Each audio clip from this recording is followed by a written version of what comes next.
আসসালামু আলাইকুম। আমাদের রান্নার রাজ্যে আপনাদের স্বাগতম। কেমন আছেন সবাই? আশা করছি আল্লাহর রহমতে অনেক ভালো আছেন।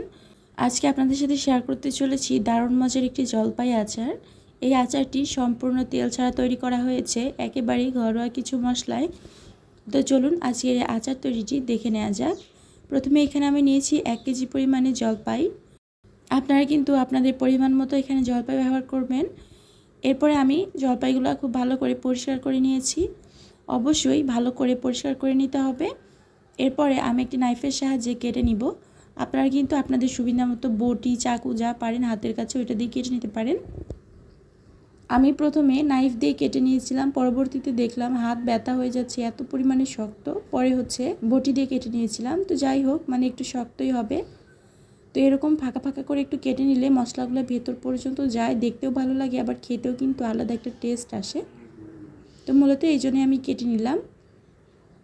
আপনারা শুধু চাইলে একটু হালকা করে কেটে নিতে পারেন অথবা আস্তেও রাখতে পারেন। তো আমি সেমভাবে সবগুলো জলপাই কেটে নিব। তো জলপাই কাটা শেষ। এবার আমি এইগুলা এক সাইডে রেখে দিচ্ছি। এবার মশলা রেডি করব। এখানে আমি একটি প্যান নিয়ে নিয়েছি, এর মধ্যে দিয়ে দিলাম ছোট সাইজের একটি তেজপাতা, মাঝখান থেকে ছিঁড়ে দিয়ে দিলাম। সাথে দিয়ে দিলাম 1 চামচ পরিমাণে 5 ফোড়ন, 3টা দিয়ে দিলাম শুকনা মরিচ। আমি যে পরিমাণে জলপাই আচার করছি এতে কিন্তু শুকনা মরিচ 3টা দিলেই পারফেক্ট। তো আপনারা যদি ঝাল আরও বেশি খেতে চান তাহলে ঝালের পরিমাণটা বাড়িয়ে দিতে পারেন। এবার এগুলা চুলার জাল একদম কমিয়ে দিয়ে সময় নিয়ে ভেজে নিতে হবে। তো প্রায় 2 থেকে 3 মিনিটের মতো সময় নিয়ে আমি মশলাটা ভেজে নিচ্ছি। তো 5 ফোড়ন খুব সুন্দর ভাজা হয়েছে। এবার এগুলা শিলপাটায় বেটে নেব। ঠান্ডা হওয়ার জন্য রেখে দিলাম। আর এইদিকে আমি নিয়েছি একটি কড়াইয়ে পরিমাণ মতো পানি। এরপরে দিয়ে দিব সামান্য একটু পরিমাণে হলুদ আর লবণ। এগুলো জলপাই আমি সেদ্ধ করার জন্য ব্যবহার করছি। এরপরে এখানে আগে থেকে কেটে রাখা জলপাই দিয়ে দিলাম।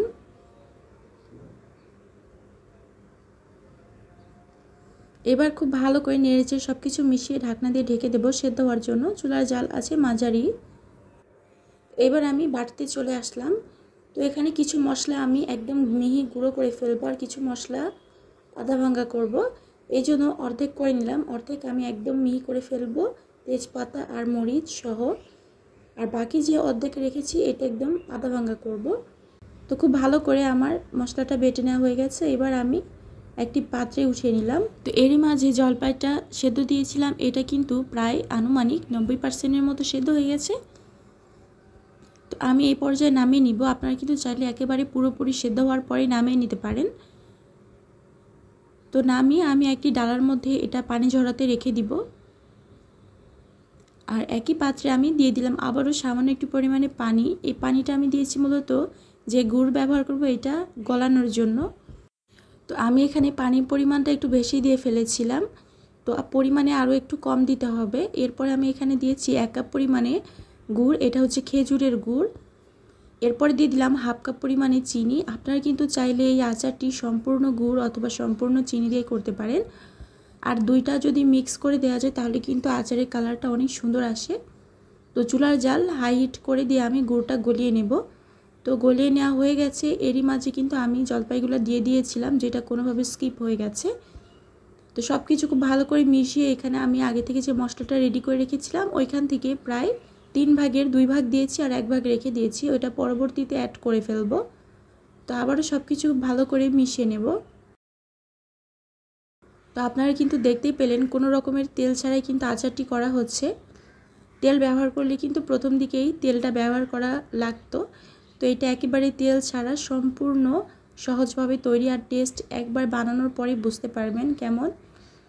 তো এইখানে আমি স্বাদমতো দিয়ে দিব লবণ। তো আপনারা যদি মনে করেন যে ঝালের পরিমাণটা কম তাহলে কিন্তু এই পর্যায়ে শুকনা মরিচের গুঁড়া ব্যবহার করতে পারেন। তো আবারও সব কিছু খুব ভালো করে মিশিয়ে আমি ঢাকনা দিয়ে ঢেকে দেব বাকি 10% সেদ্ধ হওয়ার জন্য। তো প্রায় 10 থেকে 15 মিনিট পরে আমি ঢাকনা তুলে নেড়েচেড়ে সব কিছু মিশিয়ে নেব। তো অবশ্যই কিছুক্ষণ পরে পরে এই ঢাকনা তুলে নেড়েচেড়ে মিশিয়ে নিতে হবে, নাহলে কিন্তু তলানিতে লেগে পুড়ে যাবে। এইটা ফিরে আসলাম প্রায় আধা ঘন্টা পরে। দেখতে পাচ্ছেন জলপাইয়ের কালার কিন্তু একদম চেঞ্জ হয়ে গেছে। তো একদম পুরোপুরি সেদ্ধ হয়ে গেছে। আর যে শিরাটা আছে এটা কিন্তু আপনারা চাইলে হাই হিট করে দিয়ে একেবারে কমিয়ে ফেলতে পারেন। তো আমি এখানে চুলার জালটা বন্ধ করে দিয়েছি। এরপরে এখানে দিয়ে দিলাম 1 চামচ পরিমাণে 5 ফোড়নের সেই গুঁড়োটা। এবার সব কিছু খুব ভালো করে মিশিয়ে নেব। এখন আমি হচ্ছে এই জলপাইটা রোদে দিব, যার কারণে আমি এই একদম ঝোলটা কমিয়ে ফেলিনি। আপনাদের যাদের রোদের ব্যবস্থা নেই তারা কিন্তু অবশ্যই চুলার জ্বালা হাই হিট করে দিয়ে এই পর্যায়ে শিরাটা কমিয়ে নেবেন একদম। আর এরপরে এখানে প্রায় 1/3 কাপ পরিমাণে দিয়ে দিবেন ভিনেগার। আর ভিনেগার দিলে কিন্তু অবশ্যই জলপাই অনেক দিন ভালো থাকবে। তো একটা বড় প্লেটে আমি হচ্ছে সম্পূর্ণ জলপাই ঢেলে নিয়েছি, এবার রোদে দিয়ে আসবো। এখন যে রোদের তাপ, এই তাপেই কিন্তু একদিনের মধ্যেই জলপাই খুব সুন্দরভাবে এই রসটা টেনে নিবে। তো আমি এটা সারা দিনের জন্য রেখে দিয়েছিলাম আর তারপরে নিয়ে আসলাম। দেখতেই পাচ্ছেন কত সুন্দর হয়ে গেছে। আর আপনারা কিন্তু এই জলপাই অবশ্যই নর্মাল ফ্রিজে রেখেই খাবেন, বাইরে রাখলে কিছুদিন পর পর একটু রোদে দিলেই হয়ে যাবে। তো আজকে ভিডিওটি কেমন লাগলো আপনাদের কাছে অবশ্যই জানাবেন। ভালো লেগে থাকলে প্লিজ আমার চ্যানেলটি সাবস্ক্রাইব করবেন। আজকে এই পর্যন্তই থাকছে, দেখা হচ্ছে পরবর্তী আরও একটা ভিডিওতে। ততক্ষণে সবাই সুস্থ থাকবেন, ভালো থাকবেন। আল্লাহ হাফেজ।